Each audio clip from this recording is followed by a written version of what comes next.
嗰句臨終前嘅控訴，個衰婆想我死，佢做咗咁多壞事，自己心知肚明。呢句說話聽落好似係電視劇入面嗰啲狗血劇本嘅對白，但其實係一個老人家喺臨終之前用盡最後一啖氣噴出嚟嘅血淚控訴。大家平時睇何伯同何太呢單新聞，可能只係當成茶餘飯後嘅八卦咁聽，或者喺網上笑下嗰位被網民叫做河馬嘅女人。但係我今日喺度唔係要同你講八卦，而係要帶你睇穿一個術數家眼中嘅磁場黑洞。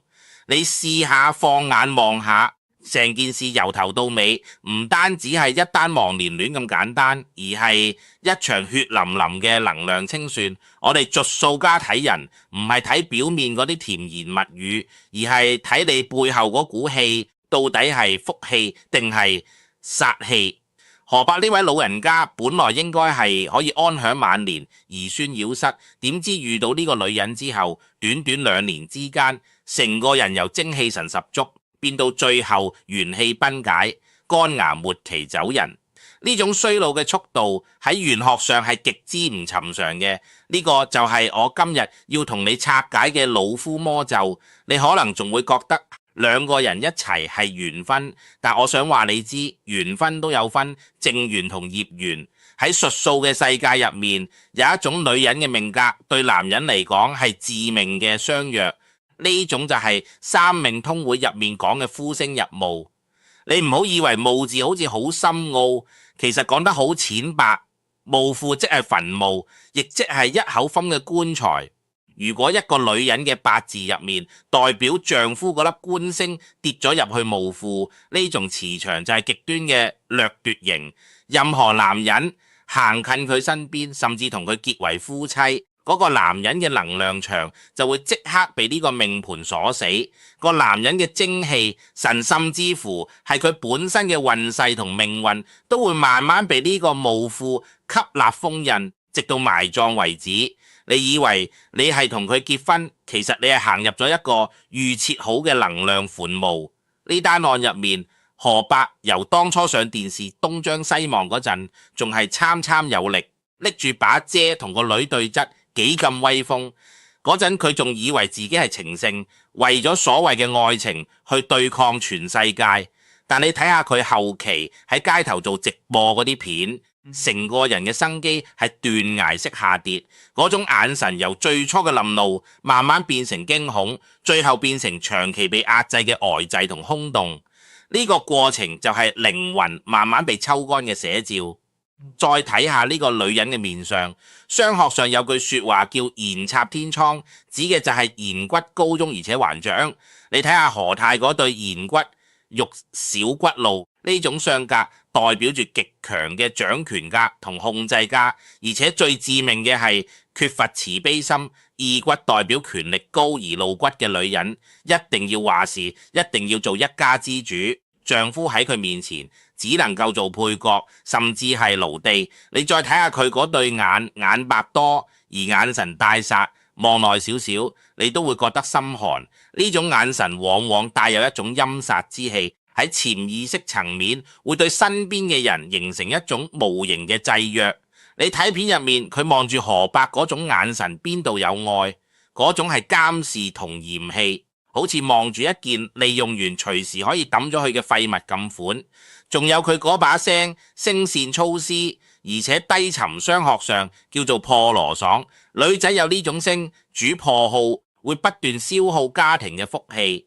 呢種相格嘅女人，佢嘅磁場係向下沉降嘅，佢會將伴侶嘅氣運一直壓住，壓到你無法翻身。講到呢度，你可能會問何伯點解會得肝癌走得咁快？呢個就係玄學同病理學上嘅因果。肝主怒主疏泄，一個人如果長期被精神折磨，每日俾人用言語侮辱窒佢，甚至封住佢把口唔准講嘢，呢啲負面情緒會全部積聚喺肝經。何伯呢2年幾以嚟，為咗呢個女人同5個親生仔女決裂，斷絕晒所有來往，身邊唯一可以依靠嘅伴侶，偏偏又係一個每日嫌棄佢、鬧佢、同佢講要離婚嘅掠奪者。呢種心靈上嘅窿，加上全香港人嘅知笑，令到佢嘅肝氣鬱結到極點。肝癌就係呢種氣債嘅終極表現，佢唔係病死，係俾呢段業緣屈到死。佢臨終嗰句控訴，其實係一個被吸乾咗元神嘅靈魂喺脫離肉身之前嘅最後覺醒。人之將死，其言也善。佢終於睇清楚身邊嗰個唔係愛人，而係一個釐清佢盤嘅冤親債主。你再睇下最近屯門青田村嗰單傷人案，一把折刀，一支殺蟲水，呢啲唔單止係武器，喺玄學上仲有更深層嘅象徵意義。殺蟲水係一種極具侮辱性嘅嘢，代表住對方將你當成害蟲，要噴走你，要消滅你。呢場血案係兩股極端業力嘅肉搏，係要將對方置於死地嘅能量鞭殺。雖然依家何伯走咗關鍵證人，冇咗，控方好大機會要不提證供起訴，或者改為簽保守行為。何太好大機會可以全身而退。網民覺得好嬲，覺得冇天理，覺得法律幫緊壞人。但我喺度要同你講，你睇到嘅係陽間法庭，我睇到嘅係天道律法。天道係冇漏洞嘅封閉系統，你種下嘅惡業，令一個老人家喺極度痛苦同恐懼入面死去，呢股怨氣會直接衝擊你嘅命盤，逃得過監禁，都逃唔過因果律嘅審判。佢日後嘅人生官非病痛意外會接踵而嚟，呢啲就係現世報。其實何伯呢單嘢係俾全香港老人家一個好大嘅警示。點樣喺晚年帶眼識人？點樣守護你辛苦一世儲落嚟嘅福報？好多老人家年紀大咗，陽氣衰退，磁場自然會變弱。特別係嗰啲晚年感到孤獨、缺乏溫暖同仔女關係疏離嘅老友記，佢哋心靈入面有個窿，好渴望被愛、被需要。而呢種掠奪型嘅磁場，最中意就係揾呢種目標。佢哋一聞到你身上嗰種孤獨嘅氣味，就會行埋嚟，俾啲虛情假意你，填補你心入面嗰個窿。你以為行桃花運遇到個唔嫌你老、肯陪你傾偈、肯照顧你嘅人，其實你係遇到個嚟同你清盤嘅債主。佢哋唔係撞彩撞到你，佢哋係專門手撕你。所以我成日同人講，拜神不如拜父母，搞好同仔女嘅關係。仔女係你嘅根，係你血脈嘅延續。你唔好為咗一個外人去斬斷自己嘅根。有時間多啲同仔女傾偈，多啲攬下孫仔孫女，呢種天倫之樂先係最補氣、最養命嘅能量。親情嘅磁場係最溫暖嘅，最能修補心靈創傷。何伯為咗探討嗰一陣間嘅溫柔，透支咗謝家祖宗三代積落嚟嘅名聲，透支咗同仔女幾十年嘅親情，仲有嗰450萬嘅棺材本。佢呢一着棋行錯咗，代價係成條命。大家唔好以為呢件事係個別例子，唔關你事。每個人都會老，每個人都會面對孤獨。如果你唔識得保護自己最後嗰道防線，你就會成為呢啲磁場黑洞嘅目標。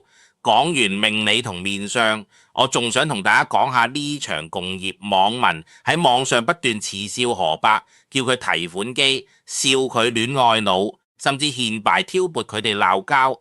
你覺得自己係喺度食花生睇熱鬧，但我話你知，你都不知不覺參與咗呢場共業。你哋嘅招魂同揶揄化成咗一種無形嘅磁場，壓力加劇咗何伯嘅孤立感同抑鬱多。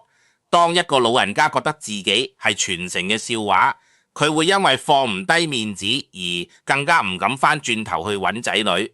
呢種社會性死亡嘅壓力切斷咗佢好多回頭嘅機會，所以大家都要積翻啲口德。圍觀他人嘅不幸，其實都係喺度消耗緊你自己嘅陰德。今日你笑人哋蠢，第日當你自己磁場低落嘅時候，你一樣會撞到呢啲專吸人精氣神嘅冤親債主。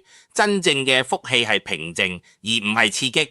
如果你遇到一個人令你覺得心跳加速、情緒起伏不定，甚至存款開始唔見使，就算嗰個人表現得幾咁溫柔體貼，你都要即刻醒覺，嗰個唔係愛情，嗰個係終結你晚年福報嘅判官。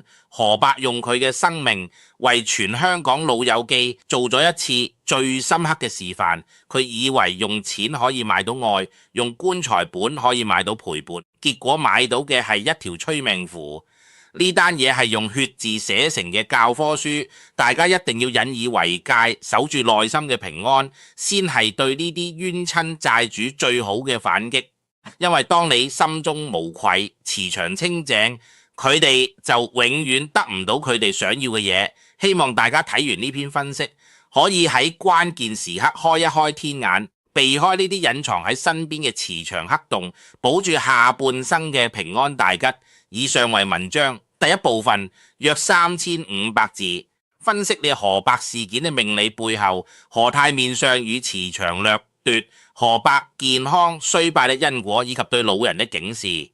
接下來將會深入分析法律與天道嘅博弈、共業嘅危害，以及具體嘅晚年修身轉運之道。緊接住落嚟，我哋要講下更深一層嘅嘢，就係關於法律同天道之間嗰場無形嘅較量。好多人睇到河伯走咗，單雙人案告唔入，就覺得法律係廢嘅，覺得壞人可以打橫行。但係你要明白，陽間嘅法律係講情式正義，講證據。如果唯一嘅受害者同證人都唔喺度，控方確實係好難做嘢。但係術數家睇嘅唔係情式，而係氣數。河太今日喺法庭上全身而退，你以為佢贏咗？其實佢係喺因果律入面簽咗一張更大面額嘅欠單。呢單命案入面，河伯雖然唔係死喺刀下，但係佢係死喺嗰種長期嘅精神羸弱同絕望入面。呢股怨氣喺玄學上係會跟住個始作俑者一世嘅。我哋成日講現世報，其實現世報唔一定係話你即刻要坐監，真正嘅現世報就係磁場嘅崩毀。你諗下，一個人沾染咗咁重嘅怨氣同惡業，佢個磁場已經變咗一個死場。有福氣嘅人會自動避開佢，冇福氣嘅人靠埋去佢嗰度會即刻行衰運。佢日後就算攞到嗰450萬，佢都冇可能享受到。佢會日日發惡夢，夢到有人要追殺佢，夢到河伯返嚟揾佢。佢嘅人自雞關係會一塌糊塗，身邊冇一個真心對佢好嘅人，全部都係想利用佢或者等睇佢浮苦街嘅人。呢種活喺恐厲、猜疑同孤獨入面嘅生活，其實就係活地獄。坐監起碼有個刑期，有個盡頭，但係活喺自己業力偏、食力成嘅地獄入面係冇盡頭嘅。除非你真心連悔。大家喺網上參與呢單嘢嘅討論，其實都要非常小心。我成日講一個字、一句話都帶有能量。如果你係帶住惡毒嘅心去咒罵，或者係帶住幸災樂禍嘅心去嘲笑，你其實係將自己個磁場拉低到同呢單嘢同一個頻率。呢種共振會損害你本身嘅運氣，所以我建議大家睇呢類社會新聞，要帶住一種慈悲同警惕嘅心，而唔係仇恨嘅心。你要濫論河伯嘅無知同亂，亦都要警惕人性入面嗰種濫濫同殘酷，透過人哋嘅不幸嚟修補自己嘅行為。呢個先係睇新聞嘅正確姿勢。講翻俾老人家嘅實例建議，晚年你要轉運，其實好簡單。第一，你要學識收口，口德係晚年最大嘅福報。好多老人家中意鬧仔女，或者喺街市同人嘈，呢啲其實都係喺度漏緊你自己嘅福氣。河伯喺鏡頭面前鬧仔女，呢一鬧佢嘅福報就由口邊漏走晒。第二，你要學識退一步，唔好成日諗住增家產、增面子。你越老越要學識放低，唔屬於你嘅嘢，爭翻嚟都係助河伯爭嗰450萬，結果爭到連條命都冇埋。如果你當初肯退一步，將錢留翻俾仔女，自己攞少少去旅行，過下平淡生活，今日嘅結局就完全唔同。第三招，亦都係最重要嘅一招，就係要修復同親人嘅關係。無論以前有幾多雞毛蒜皮嘅恩怨，到咗晚年，血脈至親先係你最強大嘅護身符。仔女嘅關懷比起任何名貴寶品都更加養命。你要記住，掠奪型嘅磁場最驚嘅就係你有個溫暖嘅家庭，因為當你身邊圍滿咗愛你嘅人，佢哋嗰種強大嘅正能量場會令到呢啲想行埋嚟揾食嘅冤親債主無所遁形，佢哋揾唔到窿路入你個心，自然就會走開。最後我想送4個字俾大家：心安無債。呢單河伯河太嘅事件其實只係一個符號，反映出呢個功利社會入面人性嘅貪侵啲。真正嘅魔咒唔係外在嘅誘惑，而係你內心嗰種對青春、金錢同陪伴嘅病態執着。如果你能夠睇穿呢啲虛情假意背後嘅因果鐵律，你就會明白晚年最寶貴嘅唔係你有幾多存款，而係你心入面有冇平安。當你心中無愧，你嘅磁場自然會清淨。呢單嘢今日雖然法律上告一段落，但係天道嘅審判先啱啱開始，大家要引以為戒，積德行善，守住自己嗰份福報。只要你心正、念正、行正，任何磁場黑洞都傷害唔到你。希望大家都能夠從中領悟到生活嘅智慧，安穩度過幸福嘅晚年，平安大吉。